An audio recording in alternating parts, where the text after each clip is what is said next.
Use of Meta analysis and talent analytics in talent management. देखिए, सबसे पहले हम बात करेंगे टैलेंट एनालिटिक्स का।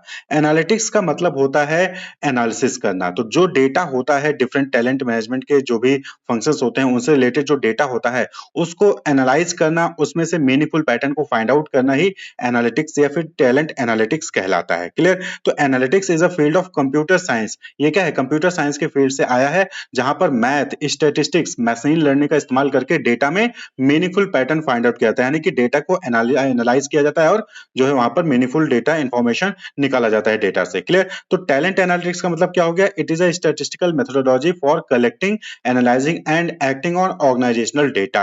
यानी टैलेंट से रिलेटेड, टैलेंट मैनेजमेंट से रिलेटेड जो भी डेटा है, वो रिक्रूटमेंट से रिलेटेड डेटा हो सकता है, वो सिलेक्शन प्रोसीजर से रिलेटेड डेटा हो सकता है, वो परफॉर्मेंस मैनेजमेंट से रिलेटेड डेटा हो सकता है, कॉम्पेंसेशन से रिलेटेड डेटा हो सकता है। क्लियर? इन सब रिलेटेड डेटा, इन सब टैलेंट मैनेजमेंट से रिलेटेड डेटा को स्टैटिस्टिकली जो है वहां पर कलेक्ट किया जाता है और उसको एनालाइज किया जाता है और उसमें से मीनिंगफुल पैटर्न को फाइंड आउट किया जाता है। एग्जाम्पल के तौर पे सपोज कि रिक्रूटमेंट डेटा को यहाँ पर जो है कलेक्ट किया गया और उसको एनालाइज किया गया, स्टैटिस्टिकल मेथड का इस्तेमाल करके रिक्रूटमेंट से रिलेटेड डेटा को एनालाइज किया गया। तो पता चला कि नॉर्मली जो है ईयर में देखा जाए तो मार्च अप्रैल में जो है नए रिक्रूटमेंट होते हैं, नए एम्प्लॉय को हायर किया जाता है। क्लियर? तो टाइम टू हायर का जो है वहाँ पर इंफॉर्मेशन मिला। इसी तरीके से एक एम्प्लॉय को रिक्रूट करने का, एक एम्प्लॉय को हायर करने का वो जो है सपोज करें कि 20,000 रुपीज़ पर कॉस्ट आती है एक एम्प्लॉय को हायर करने का। तो ये इन्फॉर्मेशन कहाँ से पता चली? रिक्रूटमेंट मैट्रिक्स से पता चली। क्लियर? तो जब रिक्रूटमेंट के डेटा को एनालाइज किया गया, एनालिसिस किया गया स्टैटिस्टिकल टूल का इस्तेमाल करके, तो पता चला कि एक एम्प्लॉय को हायर करने का कॉस्ट 20,000 है। नॉर्मली मार्च अप्रैल में ही नए रिक्रूटमेंट होते हैं। तो इस इन्फॉर्मेशन का इस्तेमाल जो है वो एचआर मेजर करता है, जिससे कि सक्सेस रेट जो है वो हायरिंग का इंप्रूव हो जाए। क्लियर?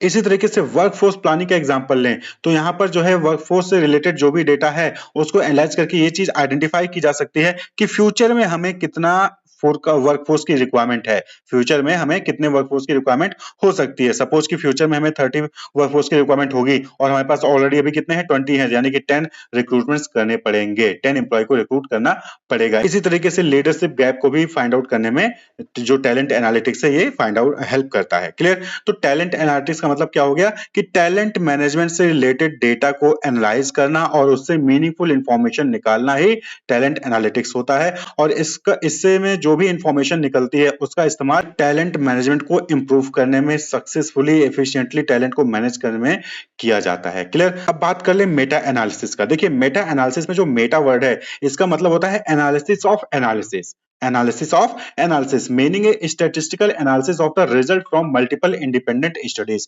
देखिए, ऑर्गेनाइजेशन में कोई एक स्टडी होती नहीं है, मल्टीपल स्टडीज हो रही है। रिक्रूटमेंट की अलग स्टडी हो रही है, ट्रेनिंग के लिए अलग स्टडी हो रही है। क्लियर? और बाकी जो फंक्शंस है उनके लिए अलग स्टडी हो रही है। तो मेटा एनालिसिस में क्या होता है कि जो अलग अलग स्टडीज हुई हैं, जो अलग अलग स्टडीज हुई हैं उनकी जो फाइंडिंग्स आई हैं उसकी एनालिसिस की जाती है। जो फाइंडिंग्स आई हैं अलग अलग स्टडीज का, उसका एनालिसिस किया जाता है। यानी कि एनालिसिस ऑफ एनालिसिस। ऑलरेडी एक एनालिसिस हो रखा है, ऑलरेडी जो है वहां पर 5-6 एनालिसिस हो रखे हैं, तो उन 5-6 एनालिसिस का भी जब एनालिसिस किया जाता है तो उसी को मेटा एनालिसिस कहते हैं। तो a meta analysis is a statistical method that combines the result from multiple quantitative studies on the same topic to produce a single more powerful conclusion। Clear? तो मेटा एनालिसिस में क्या होता है कि same topic पे जो multiple studies हुई हैं उसका एनालिसिस किया जाता है, जो मल्टीपल स्टडीज हुई हैं उसके रिजल्ट का एनालिसिस किया जाता है, जिससे कि और ज्यादा पावरफुल कंक्लूजन जो है वो निकाला जा सके। क्लियर? कि जैसे कि रिक्रूटमेंट से रिलेटेड जो है 5-6 लोगों ने स्टडी की, रिक्रूटमेंट से रिलेटेड 5-6 लोगों ने स्टडी की, या फिर कह लीजिए कि पिछले 5 साल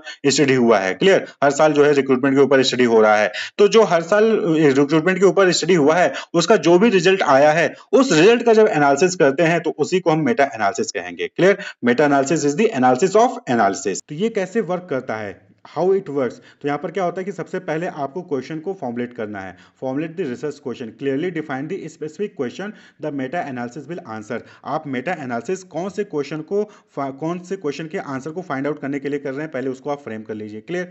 देन डेटा को कलेक्ट कर लीजिए। जैसे कि आपको ये फाइंड आउट करना है कि एक एम्प्लॉय को रिक्रूट करने पर कितना कॉस्ट आता है।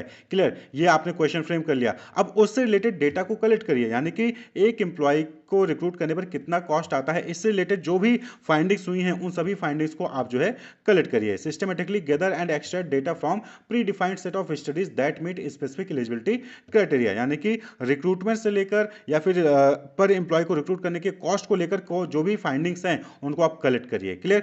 फिर उन डेटा को एनालाइज करिए। Statistically combine the findings from the individual studies to calculate a pooled estimate और ओवरऑल इफेक्ट। फिर अलग अलग जो स्टडीज हुई हैं कॉस्ट पर एम्प्लॉय को फाइंड आउट करने के लिए उसको जो है आप एनालाइज करें। क्लियर। यानी कि उसका एनालिसिस करें, अलग अलग स्टडीज का जो फाइंडिंग आया है उसको एनालिसिस करिए और फिर जो है उसको रिपोर्ट जो है यहाँ पर आप तैयार कर लीजिए। Clear. Report the combined result in a transparent and logical वे। तो मेटा एनालिसिस में क्या हो रहा है, एनालिसिस ऑफ एनालिसिस, यानी कि अलग अलग सेम टॉपिक पे जो अलग अलग स्टडीज हुई हैं उसका जो भी रिजल्ट आया है उसका एनालिसिस किया जा रहा है। क्लियर। जिससे कि एक कॉमन और जो है एक सिंगल जो है पावरफुल कंक्लूजन निकाला जा सके। अब बात कर ले कि यूज ऑफ मेटा एनालिसिस, इसका इस्तेमाल कहाँ होता है टैलेंट मैनेजमेंट पे। तो सबसे पहला यूज आप कह सकते हैं सिलेक्शन टूल में। सिलेक्शन टूल कहने का मतलब क्या हो गया कि जब रिक्रूटमेंट होता है तो उसमें कौन सा सिलेक्शन टूल इस्तेमाल करना है, कॉग्निटिव टेस्ट इस्तेमाल करना है या फिर स्ट्रक्चर इंटरव्यू इस्तेमाल करना है, कौन सा टूल जो है वो इफेक्टिव होगा, इस चीज को जानने के लिए आप मेटा एनालिसिस का इस्तेमाल कर सकते हैं।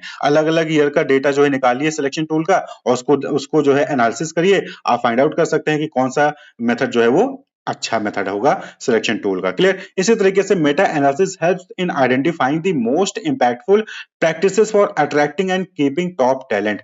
ऑर्गेनाइजेशन में टॉप टैलेंट को जो है रिटेन करके रखना और टॉप टैलेंट को अट्रैक्ट रखने के लिए कौन सा जो है इंपैक्टफुल प्रैक्टिसेस हैं उसको आइडेंटिफाई करने में मेटा एनालिसिस आपको जो है वहां पर मदद करेगा, टैलेंट मैनेजर्स को जो है वो मदद करता है। Meta analysis can reveal the key factors that contribute to successful talent development and career path management. कौन कौन से वो फैक्टर हैं जो कि सक्सेसफुल टैलेंट को डेवलप करने में हेल्पफुल होते हैं, करियर पाथ को मैनेज करने में हेल्पफुल होते हैं, उसको आइडेंटिफाई करने में मेटा एनालिसिस हेल्प कर सकता है।